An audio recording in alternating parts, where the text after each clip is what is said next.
So welcome to this rapid update on infections. What's Star Wars got to do with earache? I'm a GP and medical advisor, and I'm involved in the NICE Common Infections prescribing guidelines. So I'm going to focus today on Otitis media. It was first published in 2018 and updated by NICE this year. I'm also going to do a couple of other quick updates, and hopefully we'll have time to look at backup prescribing as well. Both clinicians and patients are aware of concerns about antimicrobial stewardship and antimicrobial resistance, and obviously we've got that National Action Plan to tackle antimicrobial resistance. And we've seen really substantial reductions in antibiotic prescribing in primary care and in dentistry. You're probably familiar with this graph from AWSG National Prescribing Indicators report, and it looks at the volumes of prescribing. So that's volumes on the y-axis, and across the bottom we've got the columns representing CCGs and health boards, and the coloured columns are the health boards in Wales. And these are raw volumes. It doesn't tell us about appropriateness of prescribing, but there's obvious variation here between the lowest CCGs at 120, 140 items per 1,000 star PUs and the highest at about 250. Maybe write a couple of notes and just think, what would you do if you've got a patient with earache? So this is Sophie. She's 3 years old, and mum rings to say that she's been up all night with earache. So what sort of questions will you be wanting to ask? What do you want to know? I'll leave the slide up just for a few minutes so you can have a think to yourself.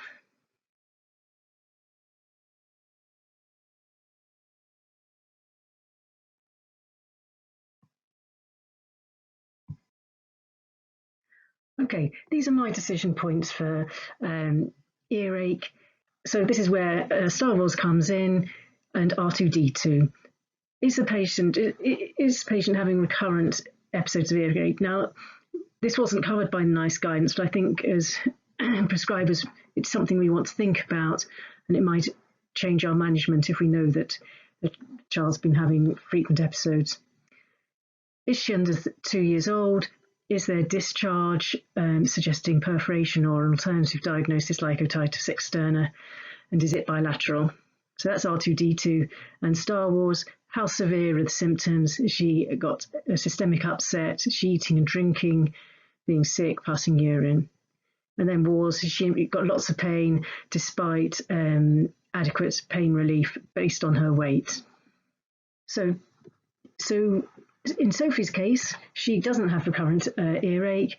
It's just one-sided and there's no discharge. She's reasonably well in herself and has had appropriate painkillers, and she doesn't have allergies. Temps 37.8, and as we always do, you explain natural history. It might last about 3 days, can last up to a week.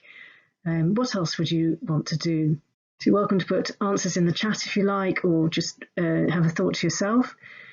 Would you add Brufen alongside the paracetamol? Would you give immediate amoxicillin?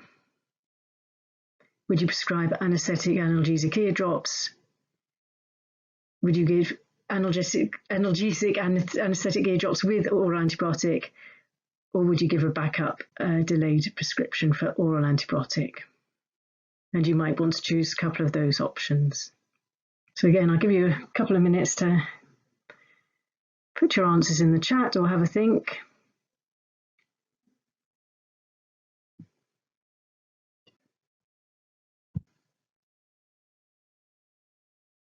So I'm not expecting you to be able to see any of the detail here, but this is one of the nice visual summaries. And you'll see on the right-hand side, you've got the grey panel there, and that covers non-antimicrobial options, the evidence on antibiotics, and the groups of people most likely to benefit from antibiotics. And at the bottom, you've got a circle there, and this is common to, I think, nearly all the common infections guidance. And this is the group of people who you're going to be wanting to treat and refer. So I'll just highlight that bottom circle now. That's someone who's systemically very unwell, got symptoms or signs of serious illness, or at high risk of complications, And obviously these are the people who are going to be wanting to give an immediate antibiotic or refer to hospital. So this is the top circle on the visual summary and identifies the group of people most likely to benefit from antibiotics. So that's children with ear discharge or those who are under 2 with infection in both ears. And basically, if those conditions apply, NICE leaves this up to clinical discretion, obviously still continuing appropriate analgesia, but considering no antibiotic, a backup or immediate antibiotic. So this is the children less likely to benefit from antibiotics and fits with Sophie in our scenario. So those who are over 2 and don't have ear discharge. And on the right-hand side here, we've got the reminder that antibiotics make little difference to symptoms. So no improvement in pain at 24 hours. And after that, the number of children improving is similar to those with side effects. So the recommendations here have been in the past to consider either not giving an antibiotic or using a backup prescription. And then this year in the updated guidelines, there's the option of considering eardrops containing an anaesthetic and analgesic. You can't use that if there's an ear perforation because there's a risk of toxicity. The evidence behind this recommendation was largely a UK-based primary care randomised controlled trial of children between 1 and 10 years who didn't need an immediate antibiotic. And that reported a significant reduction in parent-reported pain scores on day 2 and a statistically significant reduction in antibiotics consumption at day 8 compared with usual care.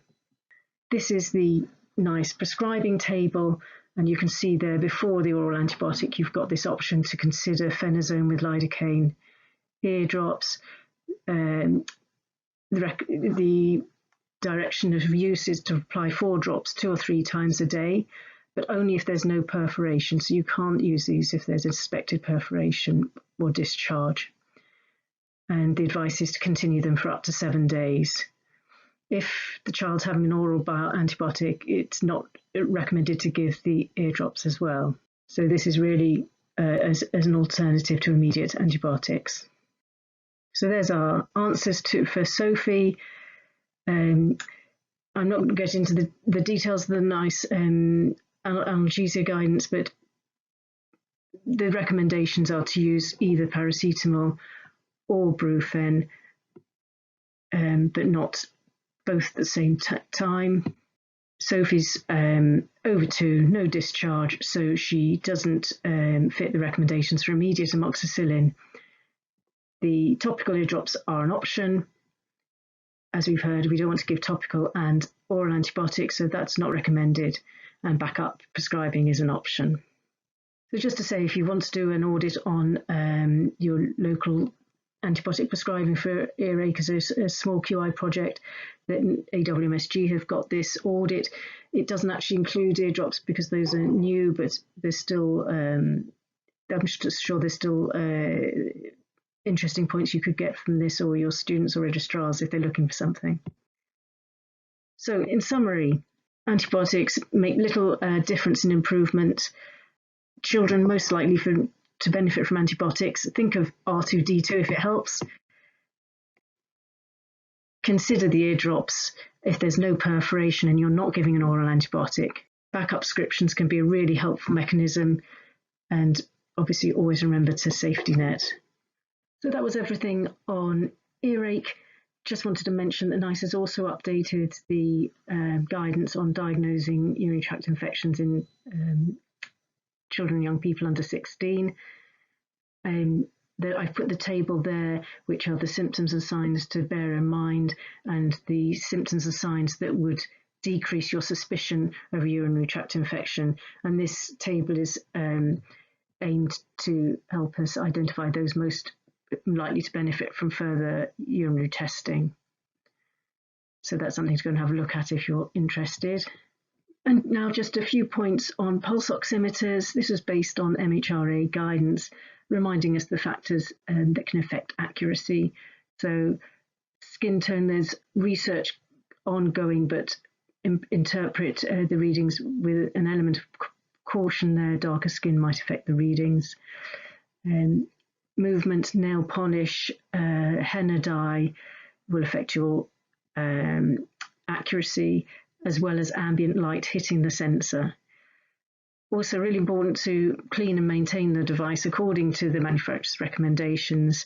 Occasionally it might be necessary to ask the person to wash their hands if you feel that is affecting your readings. So just a few pointers to think about if you're getting surprising readings that don't seem to fit with the clinical scenario. I had wanted to say a few words about backup prescribing. I'm short of time. I think it's a really useful option. It's effective as immediate antibiotic prescription. Has been shown to have no difference in adverse effects. Doesn't matter too much whether or not you give the script to the patient or send it to the pharmacy, and we can discuss that if you'd like to. There's one more slide, just to remember things to remember when you are using a backup prescription, to reassure the person that an antibiotic is not needed immediately, the reasons why you don't recommend an antibiotic, to continue using self-care measures, so relief such as paracetamol, and telling them that what to expect, the natural history, and then reinforcing your safety netting and what to do if symptoms get worse. So that might be nice for us to discuss if we have time. So thank you very much for listening. I hope that's been useful, and I hope we'll see you for another lunchtime meeting soon.